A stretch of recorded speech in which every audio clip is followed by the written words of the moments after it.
Hi, today we discuss about AC voltage through a capacitor. Last class we inductor case പഠിച്ചു. ഇനി ഇവിടെ ഒരു കപ്പാസിറ്ററിലേക്ക് ഒരു ഓൾട്ടർനേറ്റീവ് വോൾട്ടേജ് സപ്ലൈ ചെയ്യാമെങ്കിൽ പ്രൊഡ്യൂസ് ചെയ്യുന്ന കറന്റ്.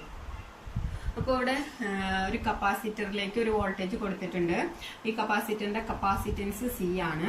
നമുക്കറിയാം വോൾട്ടേജ് സപ്ലൈ ചെയ്ത് കഴിഞ്ഞാൽ ഇതിലൂടെ ഒരു കറന്റ് ഫ്ലോ ചെയ്യും. കപ്പാസിറ്റർ എന്ന് പറഞ്ഞു കഴിഞ്ഞാൽ നമുക്കറിയാം ഇത് നമ്മുടെ ചാർജിനെ സ്റ്റോർ ചെയ്യാൻ വേണ്ടി യൂസ് ചെയ്യുന്ന ഡിവൈസ് ആണ്. ശരിയല്ലേ? അപ്പൊ നമ്മളിവിടെ സപ്ലൈ ചെയ്യുന്ന വോൾട്ടേജ് എന്ന് പറഞ്ഞു കഴിഞ്ഞാൽ V = V0 sin omega T എന്ന് പറയുന്ന വോൾട്ടേജ് ആണ് നമ്മളിവിടെ സപ്ലൈ ചെയ്യുന്നത്. അപ്പൊ എന്തായാലും ഈ വോൾട്ടേജ് കൊടുത്തു കഴിഞ്ഞാൽ ഇവിടെ ചാർജ് സ്റ്റോർ ചെയ്യും. നമ്മൾ ചാർജിന്റെ സ്റ്റോറേജ് നമ്മൾ Q = കപ്പാസിറ്ററിന്റെ കേസിൽ CV എന്ന് പഠിച്ചിട്ടുണ്ട്. വോൾട്ടേജ് സപ്ലൈ ചെയ്ത് കഴിഞ്ഞാൽ എന്തായാലും ചാർജ് പ്രൊഡ്യൂസ് ചെയ്യും. ഇനി നമുക്ക് ഈ ഒരു ഇക്വേഷനെ വെച്ചിട്ട് ഈ ഒരു സർക്യൂട്ടിലൂടെ ഫ്ലോ ചെയ്യുന്ന കറണ്ട് എങ്ങനെയാ കാൽക്കുലേറ്റ് ചെയ്യാം. അപ്പൊ നമുക്ക് കറണ്ട് എന്ന് പറഞ്ഞാൽ നമുക്കറിയാം rate of flow of charge ആണ് കറന്റ്. അപ്പൊ നമ്മൾ ആദ്യം തന്നെ rate of flow of charge കണ്ടുപിടിക്കണം. അതിന് വേണ്ടിയിട്ട് എന്ത് ചെയ്യണം? ഇക്വേഷന്റെ രണ്ട് സൈഡിൽ നമ്മൾ ഡിഫറൻഷിയേറ്റ് ചെയ്താൽ മതി അല്ലെ? അപ്പൊ നമുക്ക് dq/dt which is equal to c into dv/dt. അപ്പൊ ഇത് rate of flow of charge ആയി. അപ്പൊ ഇവിടെ നിന്ന് നമുക്ക് എന്ത് കിട്ടി? കറന്റ് കിട്ടി.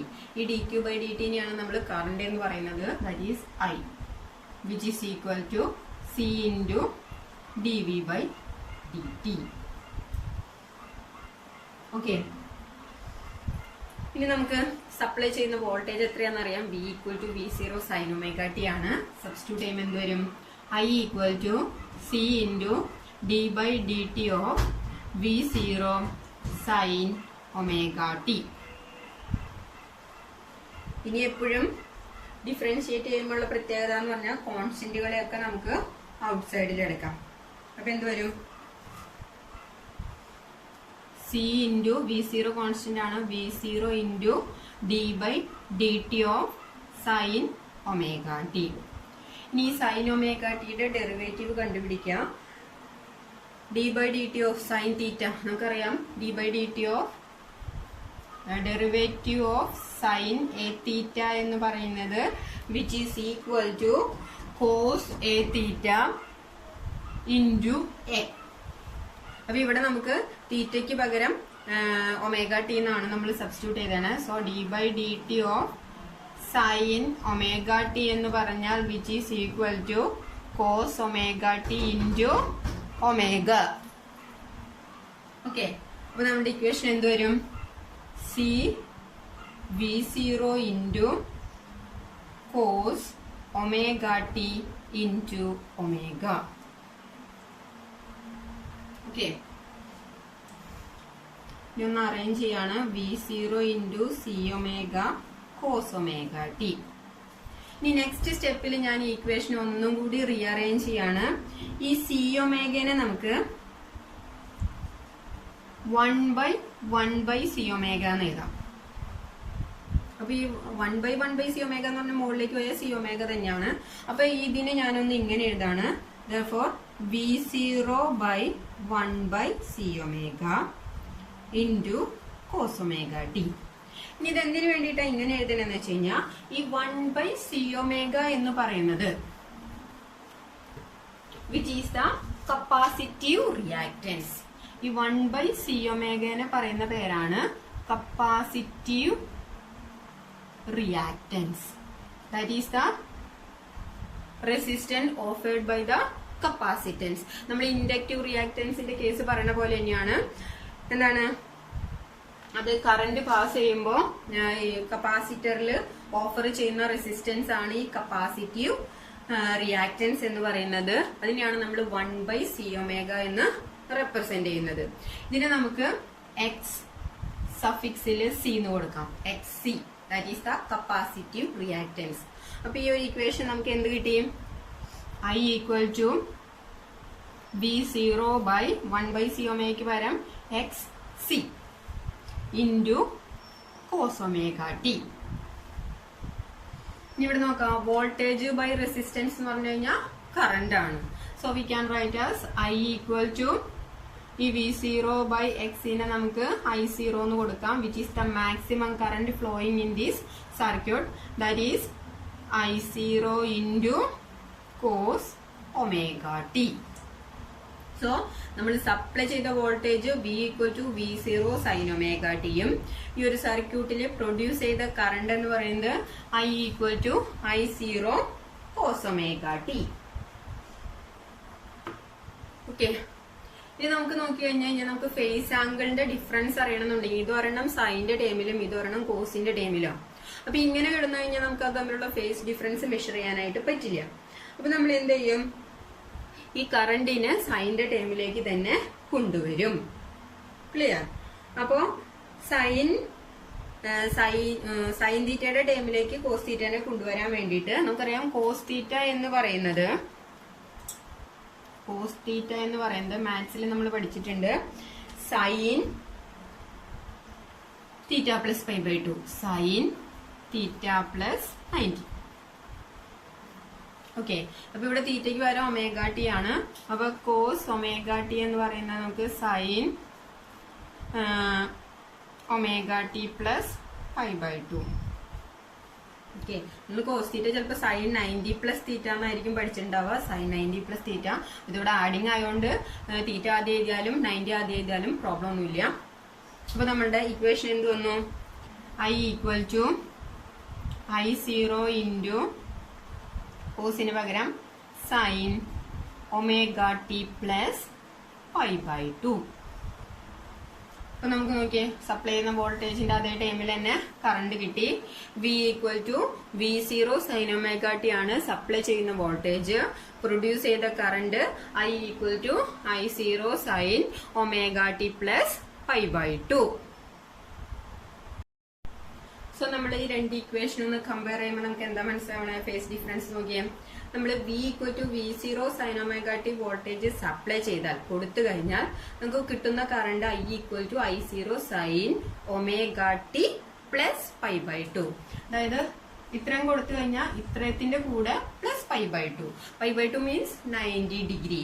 അപ്പൊ ഇവിടെ വോൾട്ടേജ് കൊടുത്തു കഴിഞ്ഞാൽ ഒരു 90 ഡിഗ്രി കറന്റ് ലീഡ് ചെയ്യും, കൂടുതലാണ്.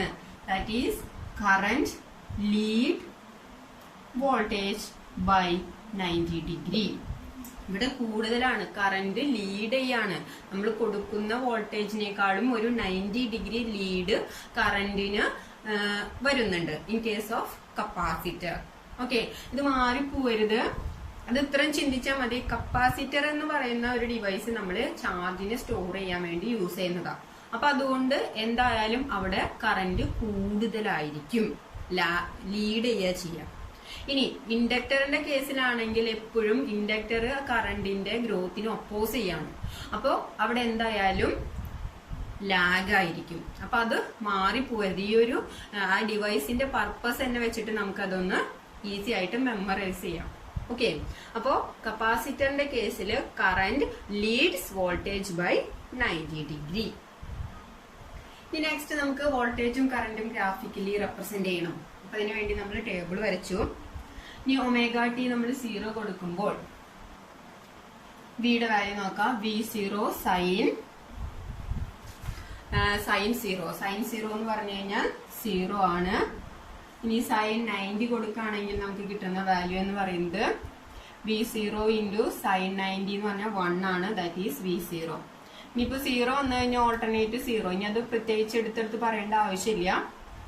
പിന്നെ V0 വന്നു കഴിഞ്ഞാൽ നെക്സ്റ്റ് ഓൾട്ടർനേറ്റീവ് വാല്യൂ എന്ന് പറഞ്ഞാൽ അതിന്റെ മൈനസ് വാല്യൂ ആയിരിക്കും, V0 മൈനസ് C0. ഓക്കെ, ഇനി അതേപോലെ കറന്റിന്റെ കേസ് നോക്കുകയാണെങ്കിൽ I എന്ന് പറയുന്നത് ഒമേഗ ടി 0 കൊടുക്കുമ്പോൾ I0 into sine 0 plus 90. That is sine 90. Sine 90 എന്ന് പറഞ്ഞാൽ 1 ആണ്. ദാറ്റ് ഈസ് ഇതിന്റെ വാല്യൂ I0. ഇപ്പൊ നെക്സ്റ്റ് വാല്യൂ എന്തായിരിക്കും? ഇതിന്റെ ഓൾട്ടർനേറ്റീവ് വാല്യൂ ഇവിടെ മൈനസ് ആയിരിക്കും, ഇവിടെ പ്ലസ് ആയിരിക്കും. ഇതിപ്പോ മൂന്നാമത്തെ ഗ്രാഫ് ആയി. അപ്പൊ നിങ്ങൾ കുറച്ച് മനസ്സിലാക്കാം. ഇനി 90 കൊടുത്തു കഴിഞ്ഞാൽ I0 into sine 90 plus 90. That is sine 180. Sine 180യുടെ വാല്യൂ എന്ന് പറയുന്നത് 0 ആണ്. ദാറ്റ് ഈസ് ഇതിന്റെ വാല്യൂ 0. അപ്പോൾ ഓൾട്ടർനേറ്റിംഗ് ആയിട്ട് വരുന്നതും 0 ആയിരിക്കും. സോ നമുക്ക് ഗ്രാഫിക്കലി റെപ്രസെന്റ് ചെയ്യാം. എക്സ് ആക്സിൽ നമ്മൾ ഒമേഗ ടിയുടെ വാല്യൂ കൊടുക്കുകയാണ് 0, 90, 180, 270, 360. എക്സ് ആക്സിൽ വൈ ആക്സിസിൽ നമ്മൾ വിയും അതേപോലെ തന്നെ ഐയും ആണ് കൊടുക്കുന്നത്. അപ്പോൾ മാക്സിമം വാല്യൂ എന്ന് പറയുന്നത് V0, മിനിമം വാല്യൂ -V0. ഈ ഫസ്റ്റ് നമ്മൾ വോൾട്ടേജ് നോക്കാം. ഒമേഗ ടി 0 വന്നു കഴിഞ്ഞാൽ വിയുടെ വാല്യൂ 0. ഒമേഗ ടി 90 വന്നു കഴിഞ്ഞാൽ വിയുടെ വാല്യൂ V0. 180 വന്നു കഴിഞ്ഞാൽ വിയുടെ വാല്യൂ 0. 270 വന്നു കഴിഞ്ഞാൽ വിയുടെ വാല്യൂ -V0. 360 വന്നു കഴിഞ്ഞാൽ വിയുടെ വാല്യൂ 0. നമുക്ക് കിട്ടുന്ന ഗ്രാഫ് എന്ന് പറഞ്ഞാൽ ഒരു സൈൻ ഫംഗ്ഷൻ ആയിരിക്കും. അത് നമുക്കറിയാം, നമ്മൾ കൊടുക്കുന്നത് സൈൻ ഫംഗ്ഷനിലുള്ള വോൾട്ടേജ് ആണ്. അതുകൊണ്ട് നമുക്ക് കിട്ടുന്ന ഗ്രാഫ് സൈൻ്റെ ഗ്രാഫ് തന്നെയായിരിക്കും. അതിലൊരു മാറ്റം ഉണ്ടാവില്ല 3 കേസിലും. That is V = V0 sin ωt. ഇനി നമുക്ക് കറണ്ട് ആണ് അറിയേണ്ടത്. അപ്പോൾ കറണ്ട് 0 വന്നു കഴിഞ്ഞാൽ ഐയുടെ വാല്യൂ I0. അപ്പോൾ ഒമേഗ ടി 0 വന്നു കഴിഞ്ഞാൽ ഐയുടെ വാല്യൂ I0. 90 വന്നു കഴിഞ്ഞാൽ 0, ഐയുടെ വാല്യൂ 0. 180 വന്നു കഴിഞ്ഞാൽ ഐയുടെ വാല്യൂ -I0. 270 വന്നു കഴിഞ്ഞാൽ ഐയുടെ വാല്യൂ 0. 360 വന്നു കഴിഞ്ഞാൽ ഐയുടെ വാല്യൂ I0. നമ്മൾ കറണ്ടിന്റെ ഗ്രാഫ് വരയ്ക്കുകയാണെങ്കിൽ കറണ്ട് ഡോട്ടഡ് ലൈൻ വരച്ചാൽ മതി.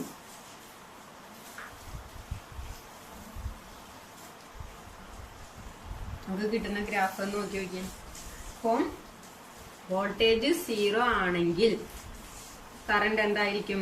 ഒരു പർട്ടിക്കുലർ വാല്യൂ, അതായത് മാക്സിമം വാല്യൂ കറണ്ടിനുണ്ട് ഇവിടെ. ദാറ്റ് ഈസ് വോൾട്ട് കറണ്ട് എന്ന് പറയുന്നത് lead voltage by 90 degree. Okay, അപ്പൊ അത് കിട്ടി. ഇനി നെക്സ്റ്റ് ഫേസർ ഡയഗ്രം ആണ്. ഫേസർ ഡയഗ്രം എന്ന് പറയുമ്പോൾ നമുക്കറിയാം 4 കോർഡിനേറ്റ്സ് വേണം. ഫേസ് ആംഗിൾ റെപ്രസെന്റ് ചെയ്യാനായിട്ടാണ് നമ്മൾ ഫേസർ ഡയഗ്രം യൂസ് ചെയ്യണത്. 0, 90, 270, 180, 270 and 360. നമുക്കറിയാം സപ്ലൈ ചെയ്യുന്ന വോൾട്ടേജ് ഒമേഗ ടി ആണ്. ഫേസ് ആംഗിൾ വരണം ഒമേഗ ടി. അപ്പൊ 0യിൽ നിന്ന് ഒമേഗ ടി, അതായത് ഇതാണ് വഹിക്കുന്നത്. അപ്പോൾ ഇതാണ് നമ്മളുടെ വോൾട്ടേജ്. ഈ ഒരു ഡിഫറൻസ് ആണ് ഫേസ് ആംഗിൾ ഒമേഗ ടി. ഈ വോൾട്ടേജിന്റെ കേസ് കഴിഞ്ഞു. ഇനി കറണ്ട് നോക്കിയാൽ, കറണ്ട് എന്ന് പറയുന്നത് ഒമേഗ ടി പ്ലസ് π/2. ഈ ഒമേഗ ടിയുടെ കൂടെ ഒരു π/2 കൂടി വരും. അതായത് ഇവിടെ നിന്ന് ഒരു π/2. ഇത് തമ്മിലുള്ള ആംഗിൾ 90 ആയിരിക്കും. ഇതായിരിക്കും പ്രൊഡ്യൂസ് ചെയ്യുന്ന കറന്റ്. ഓക്കെ, അപ്പൊ ഇതാണ് phasor diagram in the case of capacitance. Clear? ഇനി ഒരു കാര്യം കൂടി ഉണ്ട് ഇതില്. നമ്മൾ പറഞ്ഞു കപ്പാസിറ്റീവ് റിയാക്ടൻസിന്റെ കേസ് പഠിച്ചു. കപ്പാസിറ്റീവ് റിയാക്ടൻസ് എന്ന് പറയുന്നത് 1/C ആണ്. XC which is equal to 1/C. അങ്ങനെയാണെങ്കിൽ കപ്പാസിറ്റീവ് റിയാക്ടൻസും ഫ്രീക്വൻസിയും തമ്മിലുള്ള ഒരു ഗ്രാഫ് എക്സാമിന് ചോദിക്കാറുള്ളതാണ്. അപ്പൊ നമുക്ക് ഫ്രീക്വൻസിയുടെ ടൈമിൽ അതിനെ കൊണ്ടുവരണമെങ്കിൽ XC എന്ന് പറയുന്നത് 1/C × ഒമേഗയ്ക്ക് 2πf കൊടുക്കാം. അപ്പൊ ഇവിടെ നോക്കുകയാണെങ്കിൽ ഫ്രീക്വൻസി കുറഞ്ഞാൽ കപ്പാസിറ്റീവ് റിയാക്ടൻസ് ഇൻക്രീസ് ചെയ്യും, ഫ്രീക്വൻസി കൂടിയാൽ കപ്പാസിറ്റീവ് റിയാക്ടൻസ് ഡിക്രീസ് ചെയ്യും. സോ നമുക്കിവിടെ പറയാം കപ്പാസിറ്റീവ് റിയാക്ടൻസും ഫ്രീക്വൻസിയും തമ്മിൽ ഇൻവേഴ്സ്ലി പ്രൊപ്പോർഷണൽ ആണ്. അല്ല, inversely proportional to capacitive reactance എന്ന് പറയാം. അങ്ങനെയാണെങ്കിൽ നമ്മൾ ഗ്രാഫ് വരയ്ക്കുകയാണെങ്കിൽ എക്സ് ആക്സിൽ ഫ്രീക്വൻസിയും വൈ ആക്സിൽ കപ്പാസിറ്റീവ് റിയാക്ടൻസ് എടുക്കുകയാണെങ്കിൽ നമുക്കറിയാം ഫ്രീക്വൻസി കൂടുന്തോറും കപ്പാസിറ്റീവ് റിയാക്ടൻസ് കുറയും.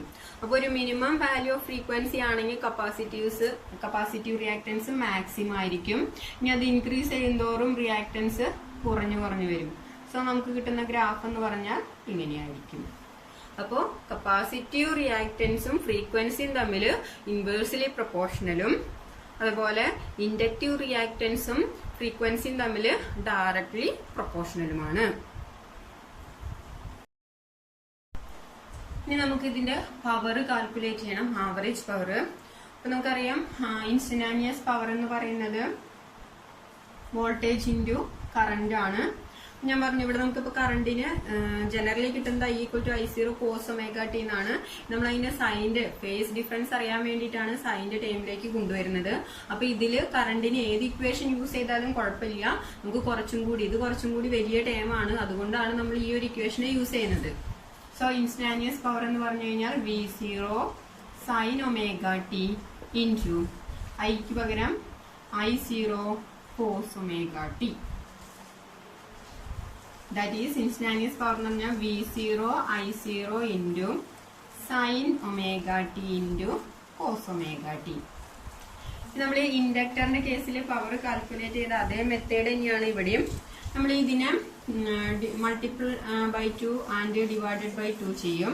അപ്പൊ നമുക്ക് ഇൻസ്റ്റന്റാനിയസ് പവർ കിട്ടാം V0 I0 by 2 into 2 into sin ωt into cos ωt. ഇനി ഈ 2 sin ωt into cos ωt നമുക്ക് sin 2ωt എന്ന് കൺസിഡർ ചെയ്യാം. അത് നമ്മൾ മുമ്പത്തെ സ്റ്റെപ്പിൽ ചെയ്തതാണ്. V0 I0 ബൈ 2 ഇൻറ്റു ഇത്രയും ടൈമിന് നമുക്ക് sin 2ωt എന്ന് സബ്സ്റ്റിറ്റ്യൂട്ട് ചെയ്തു. ഇത് നമ്മുടെ ഇൻസ്റ്റന്റാനിയസ് പവർ ആണ്. ഇനി ആവറേജ് പവർ എന്ന് പറയുന്നത് പി ആവറേജ്, ഇതല്ലാന്നുണ്ടെങ്കിൽ അതിന് ഇങ്ങനെയും റെപ്രസെന്റ് ചെയ്യാം. പി ആവറേജ് എന്ന് പറഞ്ഞു കഴിഞ്ഞാൽ which is equal to V0 I0 by 2 into ഇതിന്റെ ആവറേജ് വാല്യൂ കണ്ടാൽ മതി, ആവറേജ് വാല്യൂ sin 2ωt. നമ്മൾ ഓൾറെഡി കണ്ടു കഴിഞ്ഞതാണ്. ആവറേജ് വാല്യൂ sin 2ωt എന്ന് പറയുന്നത് 0 ആണ്. അപ്പൊ നമ്മൾ ഡയറക്റ്റ്ലി അത് തന്നെ സബ്സ്റ്റിറ്റ്യൂട്ട് ചെയ്താൽ മതി. That is P average power which is equal to V0 I0 by 2 into 0, that is 0. അപ്പോൾ കപ്പാസിറ്ററിന്റെ കേസില് ആവറേജ് പവർ എത്രയാണ്? 0 തന്നെയാണ്. ഇൻഡക്ടറിന്റെ കേസിലും. അപ്പോൾ in case of capacitor and inductor average power which is equal to 0.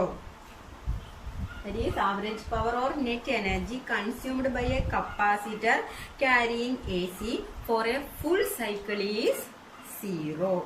അപ്പൊ അതൊന്ന് നോട്ട് ചെയ്യാം. അപ്പൊ നമ്മള് റെസിസ്റ്റർ, കപ്പാസിറ്റർ, ഇൻഡക്ടർ ഈ 3 കേസിലും വോൾട്ടേജ് സപ്ലൈ ചെയ്ത പ്രൊഡ്യൂസ് ചെയ്യുന്ന കറണ്ടും അതിന്റെ പവറും നമ്മൾ കാൽക്കുലേറ്റ് ചെയ്ത് കഴിഞ്ഞു. I think it is clear for you.